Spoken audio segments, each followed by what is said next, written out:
Welcome to Mr. English Cafe.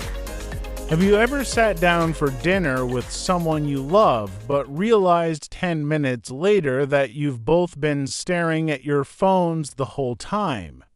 Or maybe you drove all the way home from work, but you can't actually remember the drive because your mind was racing about a mistake you made 3 days ago. Ask yourself this: when was the last time you were actually here in this very moment without wanting to be somewhere else? Hi everyone, welcome back. I'm Joe, and I'm so glad you're spending these few minutes with me today. Today, we are diving into something we all struggle with, the art of mindful living. In a world that is constantly screaming for our attention, being present is a superpower. It's the difference between just surviving your day and actually living it. Before we start, if you find today's episode helpful, please hit that subscribe button and give us a like. It really helps our community grow, and I want to keep sharing these quiet moments with you. Let's be honest, life is noisy. We have notifications, emails, and that inner critic in our heads telling us we should be doing more. I was at a coffee shop yesterday, and I saw a woman waiting for her drink. She wasn't on her phone, she was just looking out the window, watching the rain, and smiling. It looked so strange to me. Why? Because we've been trained to feel bored if we aren't consuming information every second. But here's the truth: mindfulness isn't about sitting on a mountain in silence. It's about being aware while you do the dishes. It's about feeling the warm water on your hands instead of thinking about your to-do list. When we aren't present, we live into places. 1. The past, where we feel regret. 2. The future, where we feel anxiety.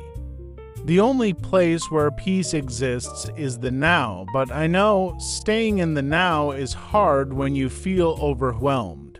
If you feel a wave of panic or stress, I want you to try the 5-4-3-1 grounding method.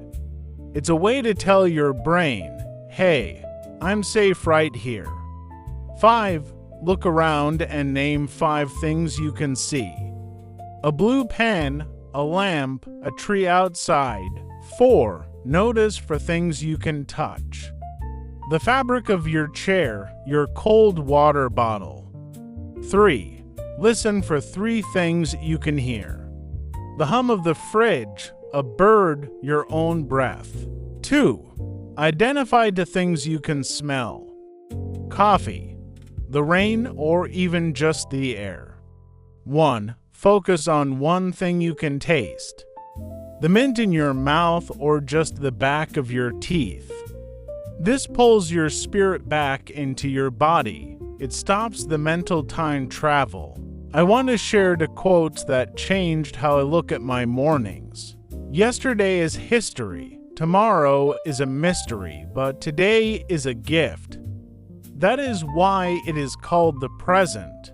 Eleanor Roosevelt. Who was Eleanor Roosevelt? She was the First Lady of the United States a long time ago. But she wasn't just a politician's wife. She was a champion for human rights. She lived a very busy, stressful life. This quote tells us that we often waste the gift of today by trying to solve the mystery of tomorrow. You cannot control tomorrow yet, and you cannot change yesterday. When you focus on the now, you are finally opening the gift you were given. Smile, breathe, and go slowly. Thich Nhat Hanh. Who was Thich Nhat Hanh? He was a world-famous Zen master from Vietnam. People called him the father of mindfulness. He survived wars and many hardships, yet he always spoke about peace. He taught that peace isn't something you find later, it's something you create with every breath. To go slowly doesn't mean being lazy. It means moving with purpose. If you wash a cup slowly and mindfully, you are practicing peace. How can you start living more mindfully today? Let's look deeply at these 3 steps. 1. The no-phone morning. Most of us reach for our phones before we even open our eyes properly. When you do this, you let the outside world decide how you feel. You see a stressful email or a sad news story, and your peace is gone. By waiting just 10 minutes, you give yourself a buffer, you breathe, you stretch, and you decide that you are in control of your mood today. 2. Single tasking, the power of 1. We think multitasking makes us productive, but science shows it actually makes our brains tired and less creative. Try the power of 1. If you are drinking tea, just drink tea. Don't check your messages. Notice the heat of the cup and the scent of the leaves. When you give 100% of your attention to one small thing, your brain finally gets a chance to rest from the noise. 3. Mindful listening, presence as a gift. Have you ever talked to someone and felt they were just waiting for you to stop so they could speak? That is not listening, that is waiting. Mindful listening means listening to understand, not to reply. When you truly listen, you notice the tone of their voice and the look in their eyes.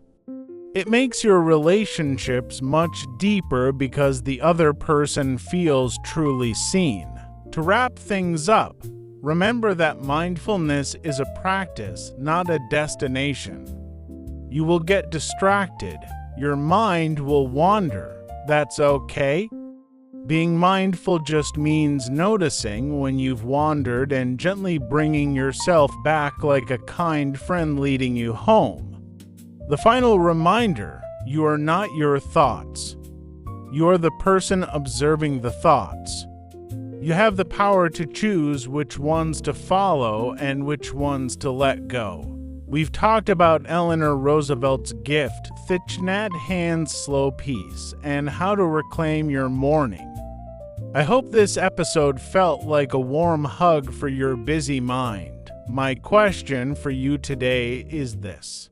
If you were to stop right now and look at your life through the eyes of someone who loves you, what beautiful thing would you notice that you've been ignoring lately? Think about that. And if you enjoyed our time together, please subscribe, like, and share this podcast. It helps us keep the lights on and the conversation going. Until next time, stay present, stay kind, and just breathe. I'm Joe, and I'll talk to you soon. Thanks for joining us. In this podcast, you've learned the following. Let's read aloud. Yesterday is history. Tomorrow is a mystery, but today is a gift. That is why it is called the present. Yesterday is history. Tomorrow is a mystery, but today is a gift. That is why it is called the present. Smile. Breathe and go slowly. Smile. Breathe and go slowly. Feel free to read it aloud. If you have any questions or suggestions, please leave a comment below.